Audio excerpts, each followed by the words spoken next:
Un, dos, tres por Nelson, que se dejó encontrar por el Señor a través de la renovación carismática católica. Bienvenidos a Un, dos, tres por, un espacio donde podrás encontrar testimonios de personas que se dejaron encontrar por Dios.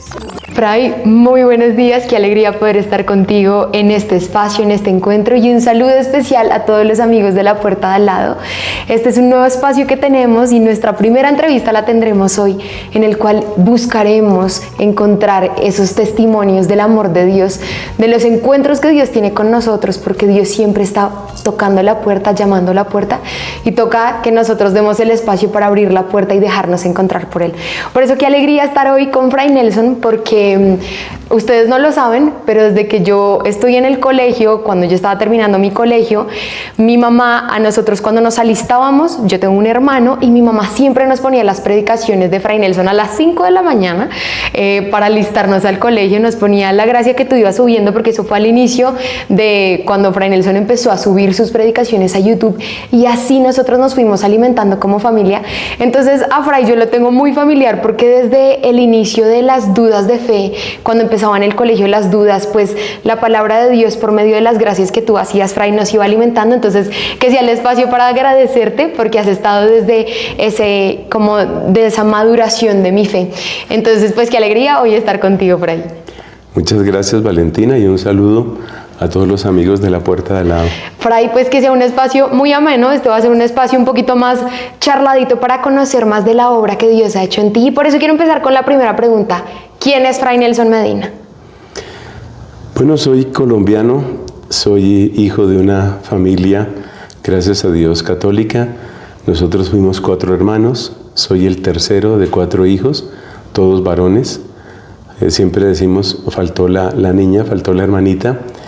Una familia, diría yo, tranquila, una familia unida por el amor, ciertamente, y una familia en la que había siempre espacio para la amistad con la parroquia, con los sacerdotes.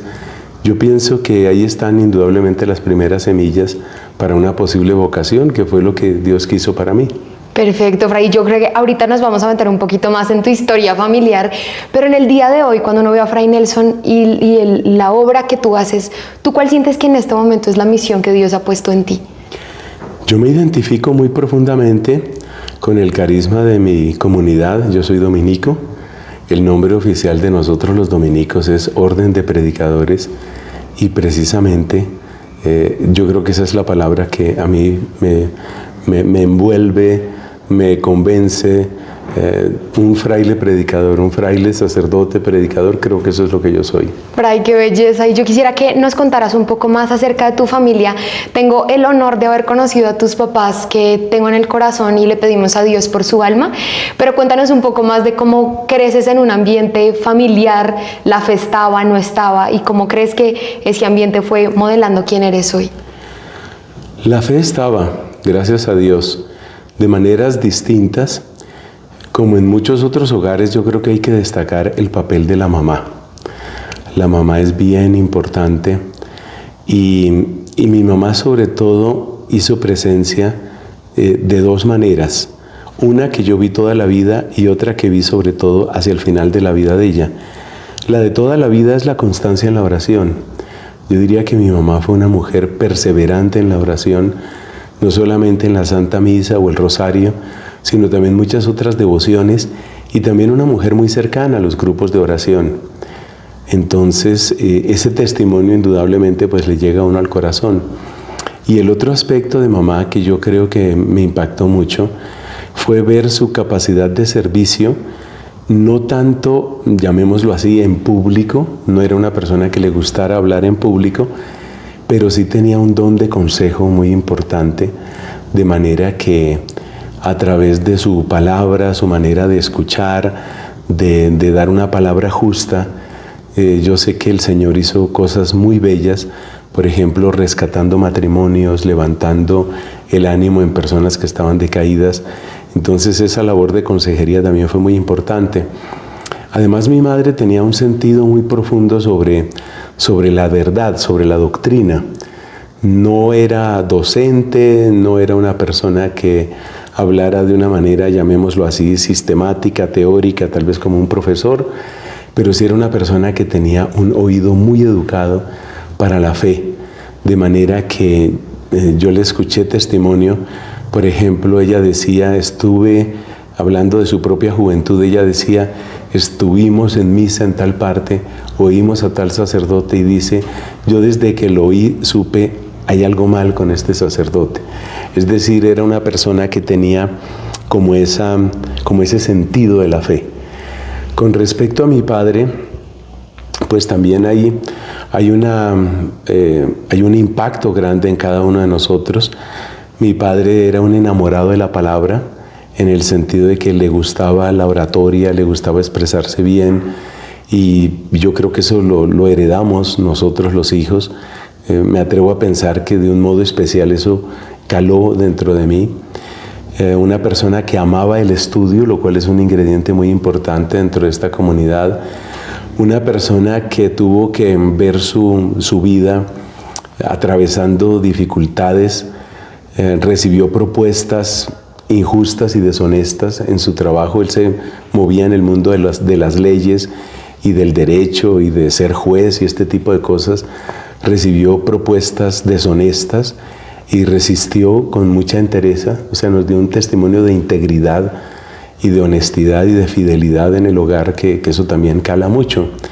Sin embargo, debo decir que pues es un hogar que, como todos los hogares, también tenía sus imperfecciones.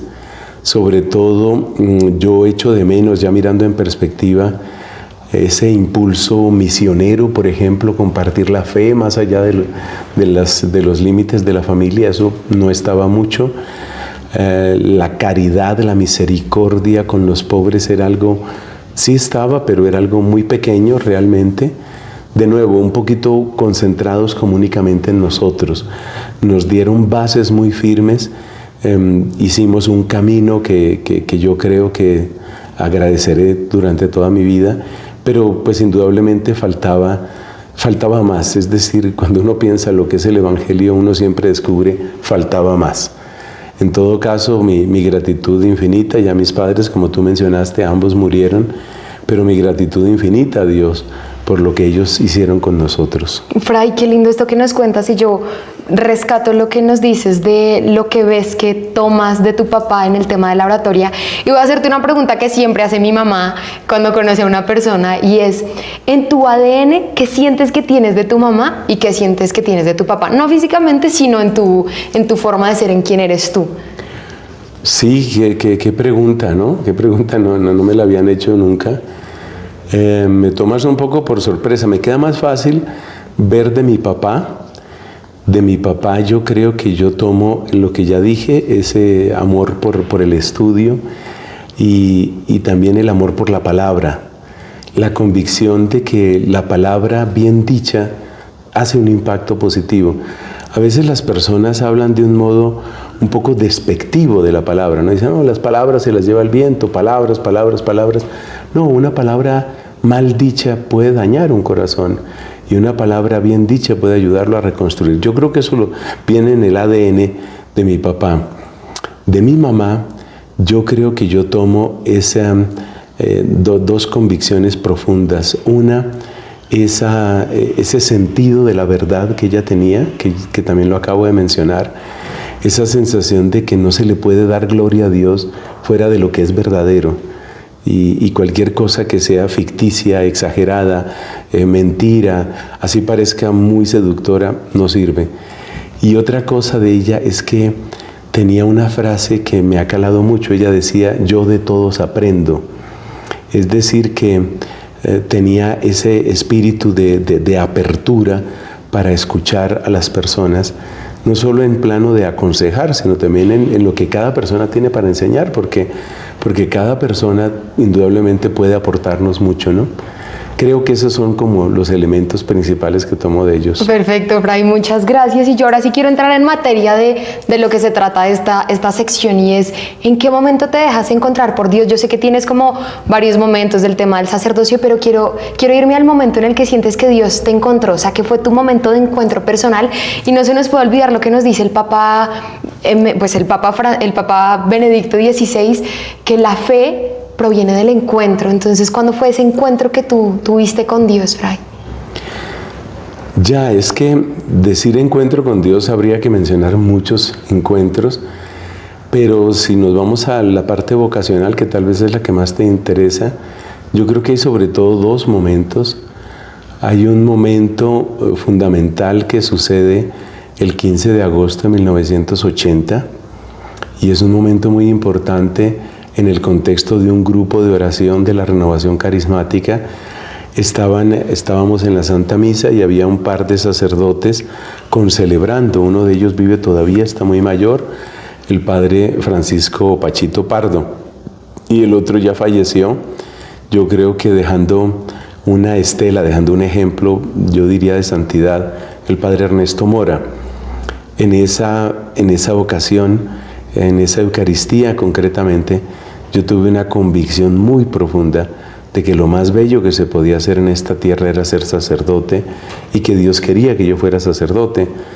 Yo pienso que eso debería haberme bastado, pero lamentablemente a veces uno se distrae y eso fue lo que me pasó a mí. Yo me distraje en el tema de la ciencia y de la matemática y llegó el momento en el que desapareció la oración y todo interés por Dios de mi vida.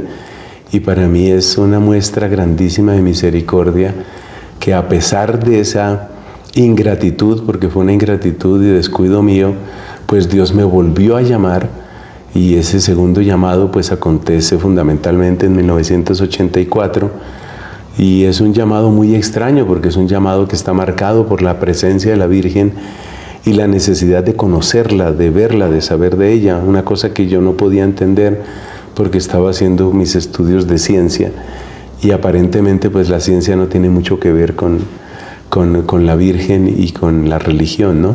Incluso hay gente que opone completamente la ciencia y la fe.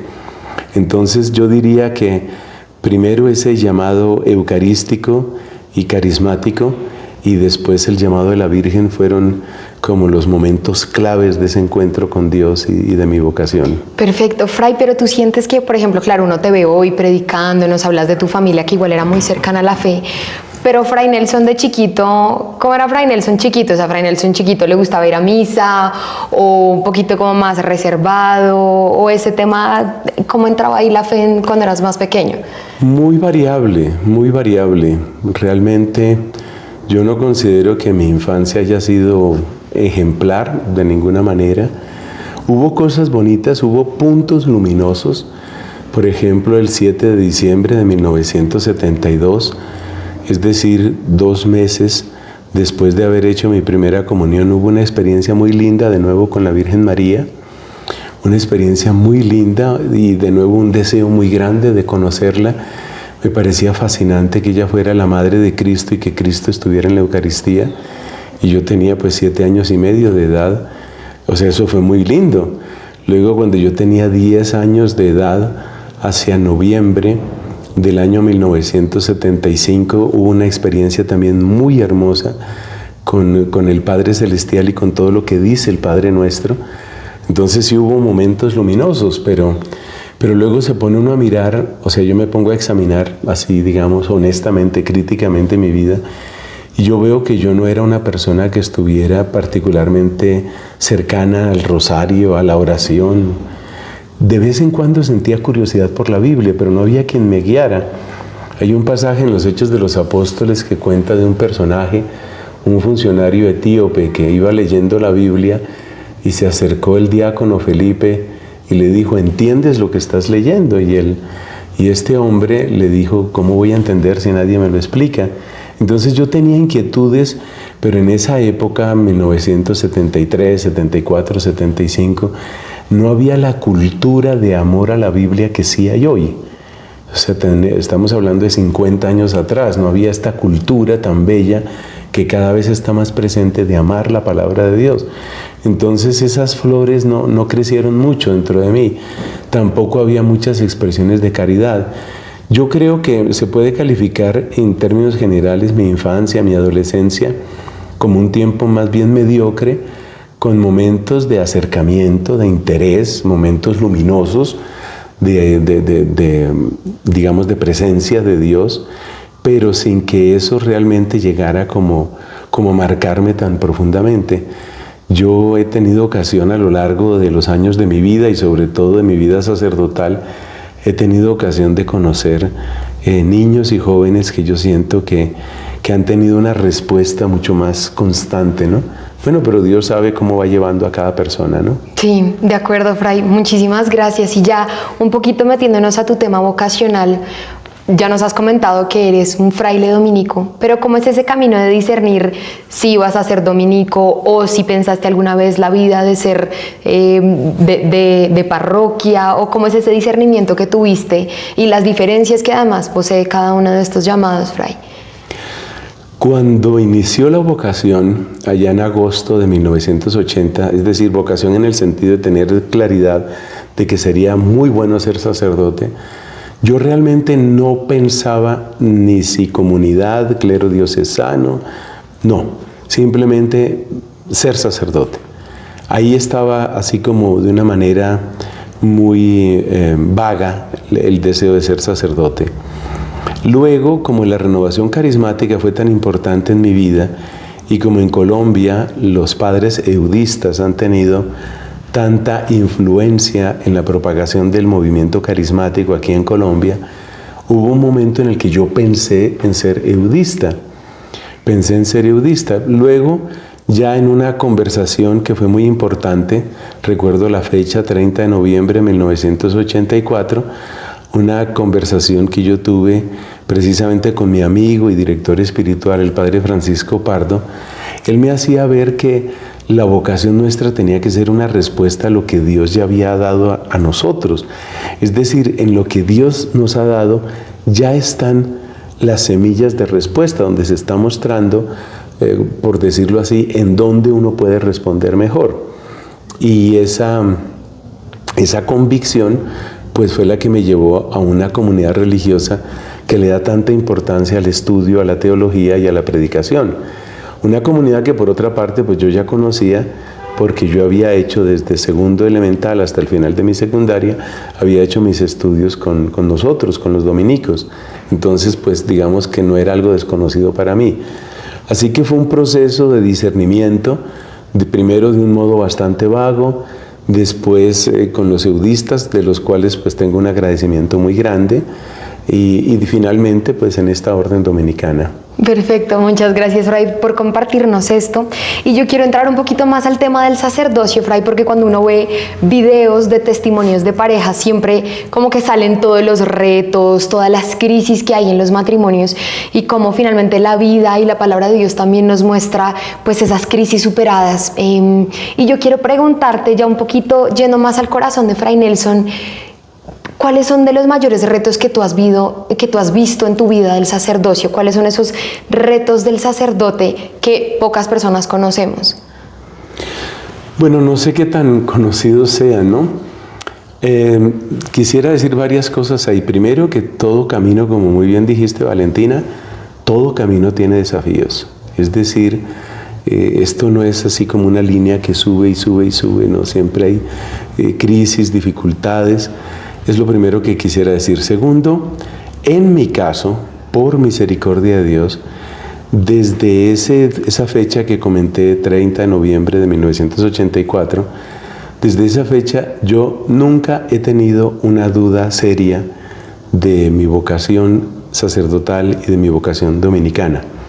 Es decir, nunca ha habido ni una mañana, ni una tarde, ni una noche en que yo diga, yo debería estar haciendo otra cosa, yo debería estar casado, yo debería irme para otra parte, yo debería estar en otra comunidad, yo debería pasarme al clero diocesano.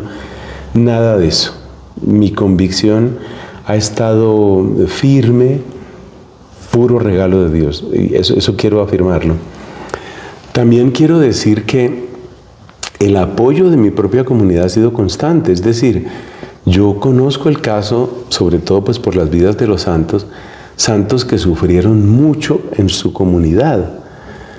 Yo no puedo decir eso, sería pura ingratitud.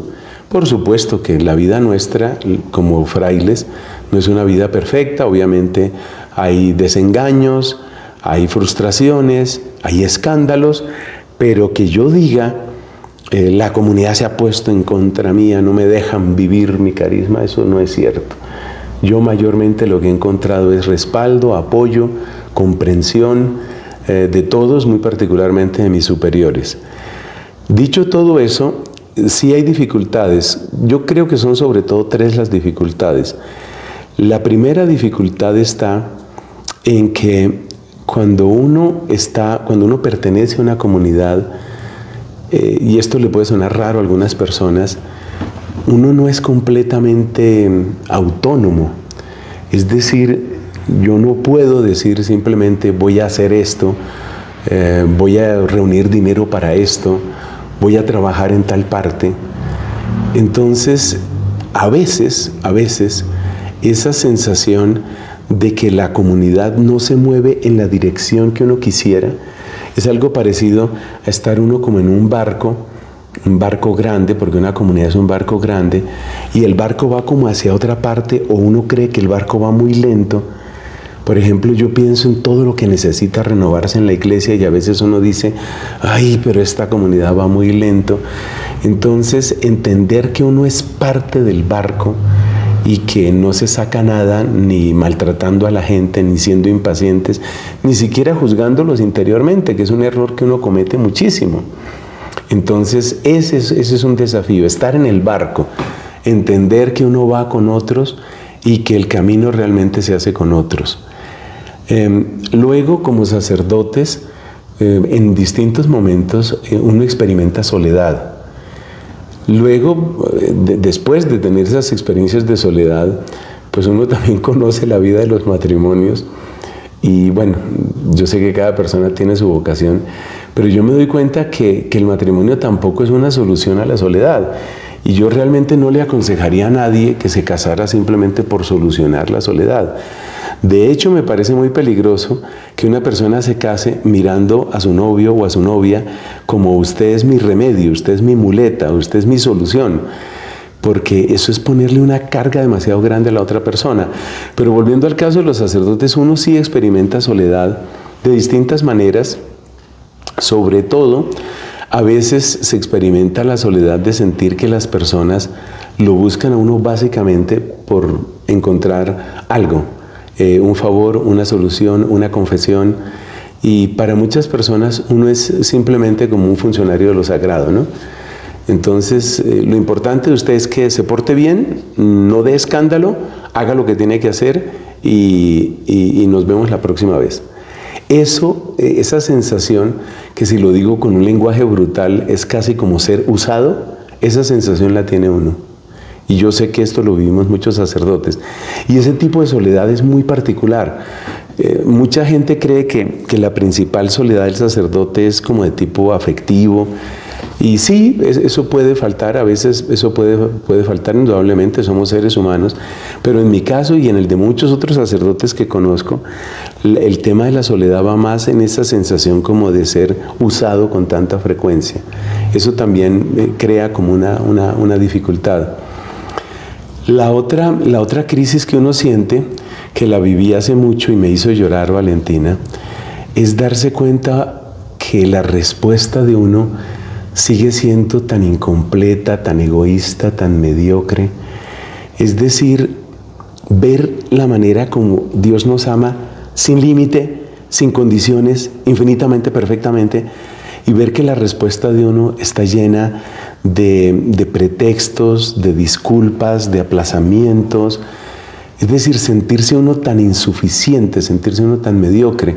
Hace poco estuve en una ordenación sacerdotal y yo miraba, casi literalmente yo miraba cómo se abren cataratas del cielo derramando toda la gracia sobre la persona que está recibiendo la ordenación. Y por supuesto yo pensaba, pues lo mismo sucedió en mi ordenación y lo mismo sucede en mi vida sacerdotal. Y la respuesta de uno, ¿cómo es? Entonces, resumiéndolo así como en breves palabras, la falta de autonomía a veces es dura, la soledad a veces es dura, y la sensación de ser insuficiente a veces es dura. Y esa sensación, pues bien utilizada, yo creo que hasta le puede servir a uno, o le debe servir a uno para humildad, ¿no? Para darse cuenta que que realmente se cumple lo de San Pablo. ¿Qué tienes que no hayas recibido? Fray, a mí me parece muy valioso y gracias por abrirnos tu corazón, porque además me he encontrado en redes sociales personas que creen que eso, la vocación perfecta y el culmen es la vida sacerdotal, porque ya encontraste todo, ¿no? Estás casado con la iglesia y es algo que tú me dijiste hace muchos años, Fray, yo creo que hace como 6 años, y es dependiendo del estado de vida que escojas, siempre va a haber un vacío, y Cristo mismo nos mostró con sus llagas que iba a haber algún vacío en los estados, y yo creo que es una invitación a todos nosotros los que estamos viendo este testimonio tuyo, es orar por ti y por cada uno de los sacerdotes, Fray. Entonces muchas gracias, pero como tú nos estás hablando ahorita de retos de ser pastor, pero ahorita, ¿cuáles son los retos de ser oveja? Porque tú también eres oveja y estoy pensando en San Pablo.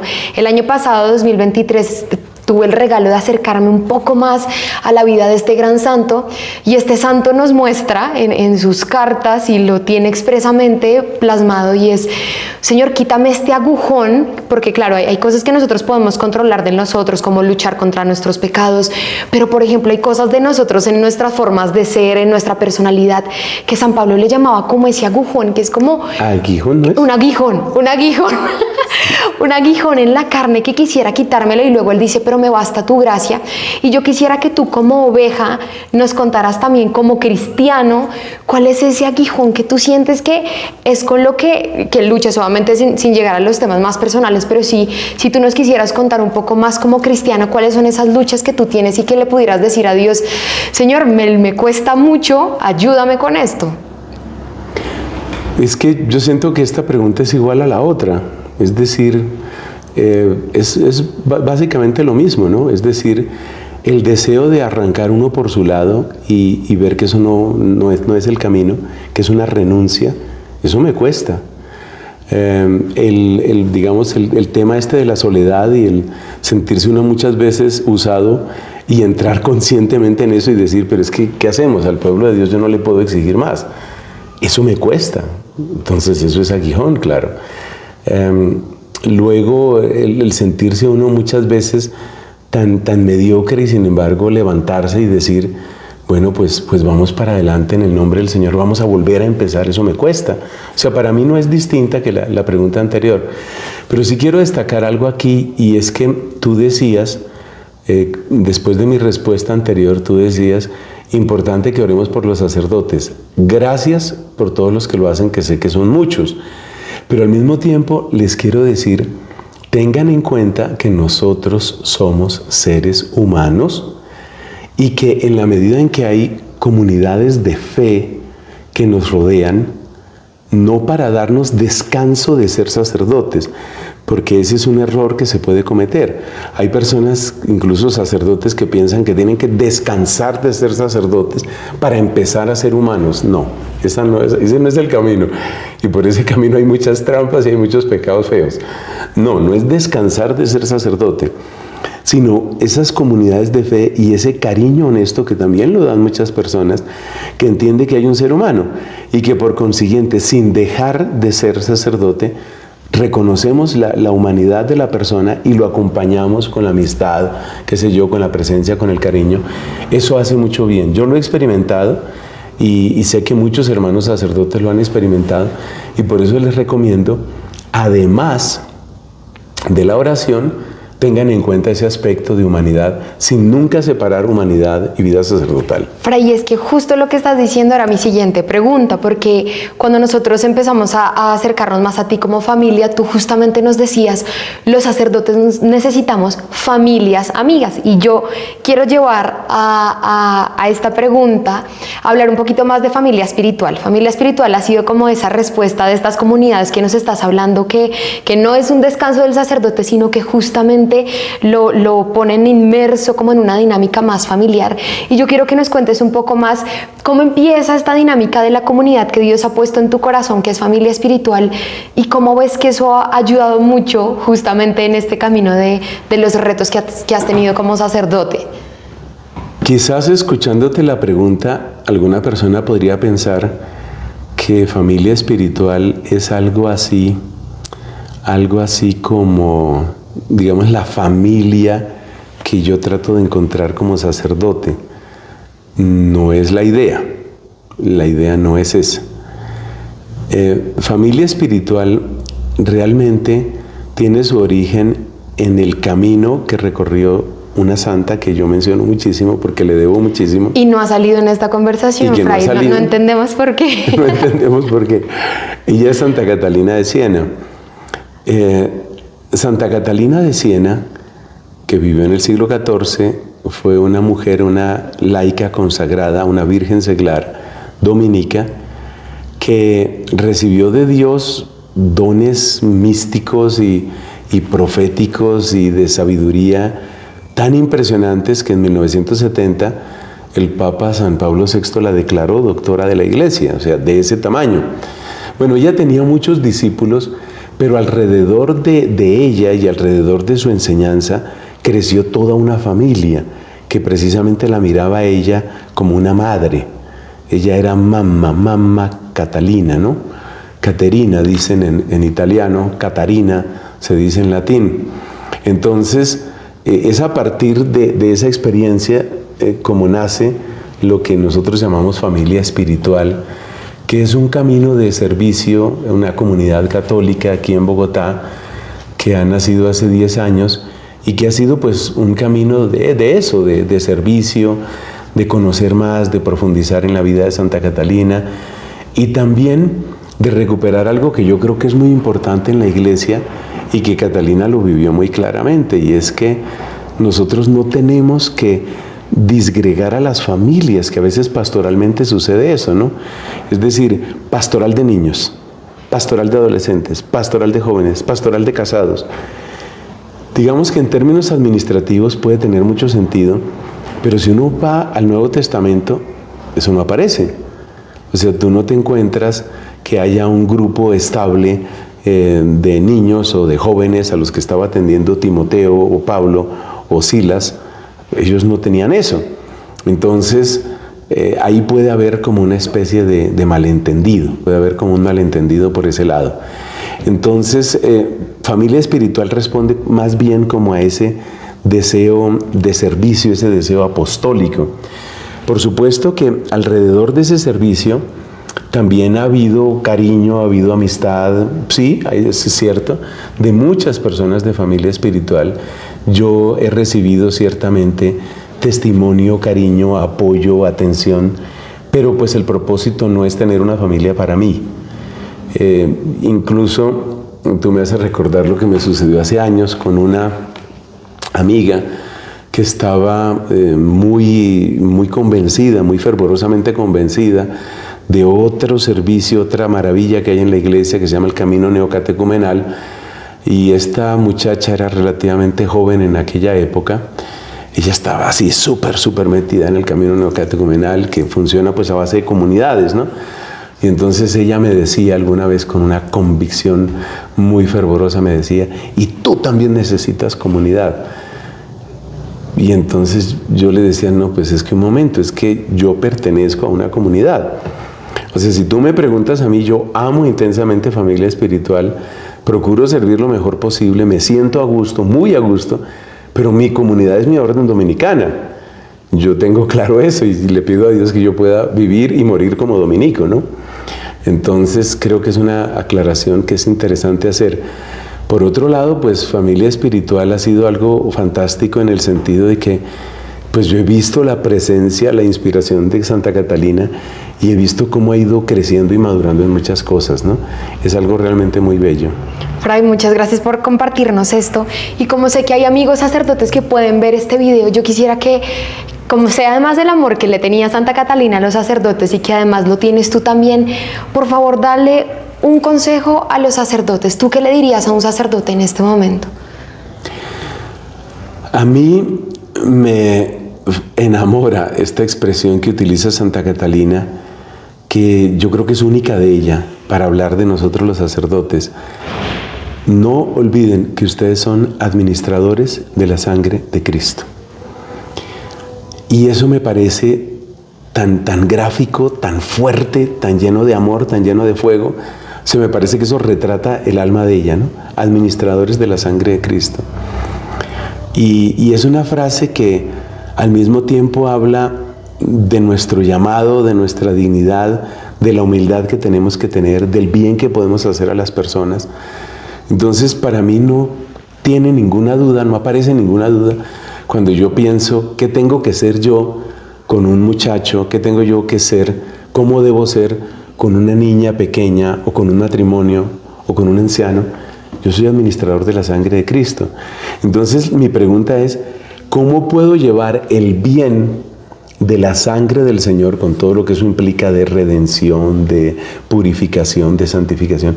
¿Cómo puedo llevar yo eso a esta jovencita, a este matrimonio, a este amigo, a esta pareja? Entonces, mira la sangre, enamórate de la sangre de Cristo y ahí encontrarás la esencia de tu sacerdocio.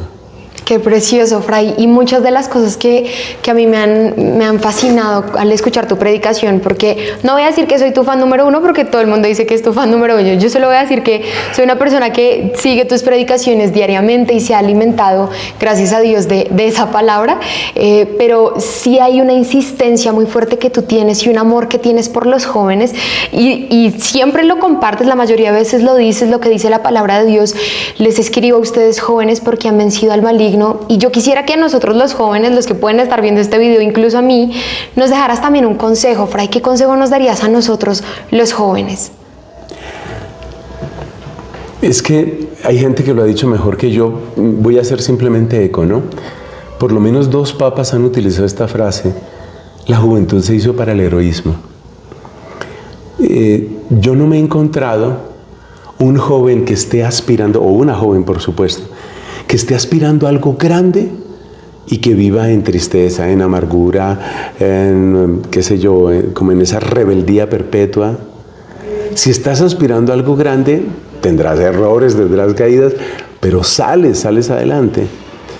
Entonces, no he visto a ningún joven, hombre o mujer, que esté aspirando a algo grande, que esté trabajando por algo grande y que se deje llenar de tristeza, de melancolía, de derrota, de pesimismo, o de esa especie de rebeldía continua. Y tampoco he visto a ningún joven que renuncie a lo grande y que encuentre alegría. La peor estafa en la que puede caer un joven es renunciar a lo grande.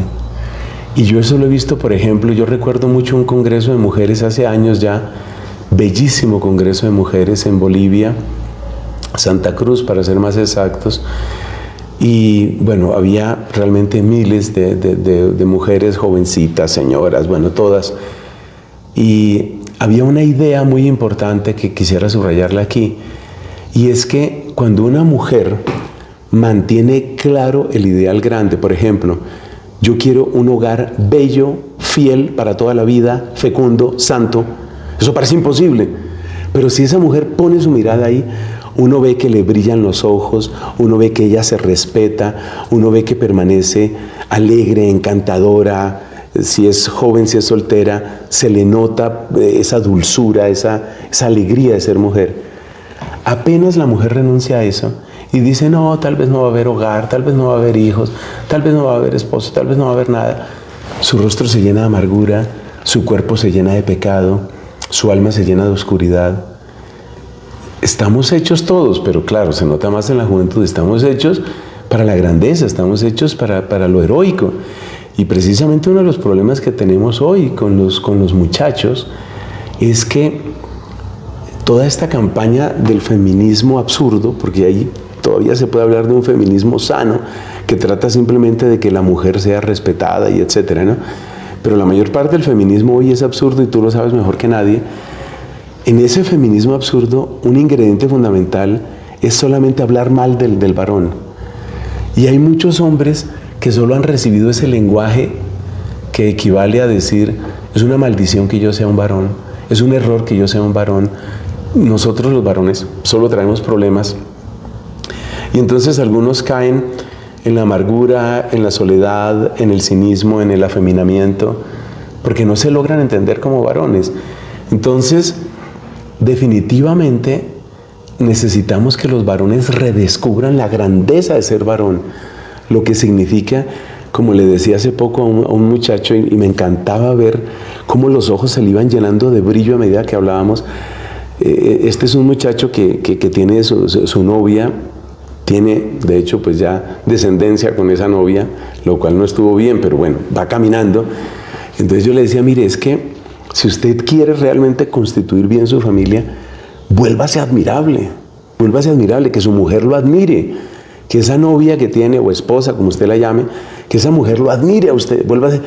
Y este hombre, yo sentía que él iba como recuperando sus alas y como diciendo, vale la pena hacer más. Claro. Y eso es potentísimo. Entonces, no negocien por lo bajo, no negocien lo bajito, aspiren realmente a lo grande, como nos lo ha dicho Juan Pablo II, a su manera nos lo dijo Benedicto, a su manera lo ha dicho Francisco. No renuncien a lo grande y encontrarán alegría, encontrarán sentido, encontrarán camino. Fray, muchas gracias. Yo solo quiero cerrar con algunas pequeñas preguntas que las personas me enviaron, porque yo puse, bueno, si alguien entrevistara a Fray Nelson, ¿qué preguntas haría? Entonces la primera pregunta que nos hacen es, ¿cómo en medio de las ocupaciones, que tú más que nadie entenderás lo que es tener una vida llena de muchas cosas, cómo en el día a día puedo seguir en medio del plan de Dios? ¿Cómo hacer una relación con Dios, tener una relación con Dios en medio de las ocupaciones del día? Una cosa que hacía mi madre, ya que la mencionábamos al principio de esta conversación, es bendecir. Hay que bendecir mucho a la gente. Llegas al trabajo, en tu corazón empieza a bendecir a la gente que está ahí. Estás en el transporte público, bendice a las personas. Vas a iniciar un trabajo, bendícelo. La otra cosa que ayuda, que no la vamos a poder desarrollar aquí, pero yo soy absolutamente fanático de eso, es el cultivo del don de ciencia dentro de los 7 dones del Espíritu Santo. En mi canal, para hacerme yo autopropaganda, en mi canal que se llama Fray Nelson en YouTube, en mi canal tengo 2, que yo me acuerdo, por lo menos 2 predicaciones específicamente sobre el don de ciencia, porque es que el don de ciencia es eso, la capacidad de ir viendo a Dios cómo despliega su obra y su gloria en la naturaleza y en la historia, en la macrohistoria y en mi microhistoria, mi historia personal. Son mis 2 recomendaciones ahí. Perfecto. Fray, ¿se puede solo vivir de misa de domingo? No. Con los desafíos actuales no. Realmente, actualmente se necesita mucho más que eso. Yo les recomiendo, por favor, un buen grupo, una buena comunidad, formación, predicación y, por supuesto, si les da el tiempo, Santa Misa, ojalá cada día. Fray, ¿cómo no caer en el mismo pecado siempre? ¿Cómo luchar contra ese pecado recurrente?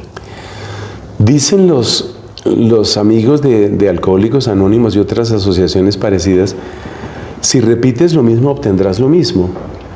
Entonces, uno tiene que ver qué es lo que antecede al pecado.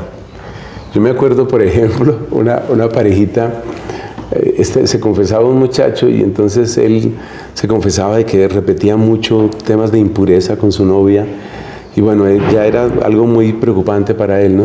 Resulta que la novia venía de una familia fuera de Bogotá, ella vivía sola aquí en un apartamento, él la visitaba, ella estaba sola en el apartamento y estaba muy sola, muy sola, y él la visitaba y ella estaba sola. Entonces ya te imaginas cómo termina eso, es decir, pues a ver, si usted es una chica que le gusta a usted, es una chica que usted la desea, ella está sola, pues ¿cómo va a acabar eso?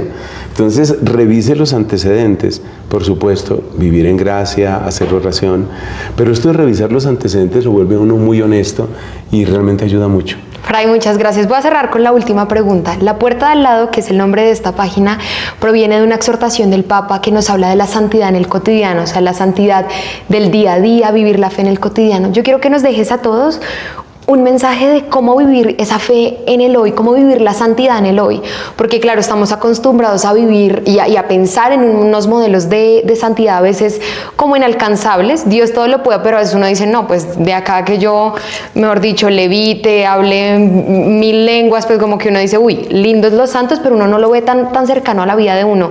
¿Qué consejo nos das para aprender a vivir la santidad en el hoy? Lo tomo prestado también del Padre Santiago Martín. Agradece más, desde que empieza el día, agradece. Las personas con las que estás, agradece a Dios cuando entiendes y cuando no entiendes. Es impresionante lo que puede abrirse en tu vida agradeciendo más.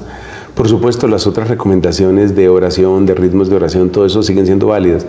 Pero esto de la gratitud es tan cortico y es tan eficaz que creo que es la mejor manera de terminar esta conversación. Fray, qué belleza. Seguramente todas las personas que han visto este video ya te siguen, pero si no, por favor, cuéntanos dónde se puede seguirte.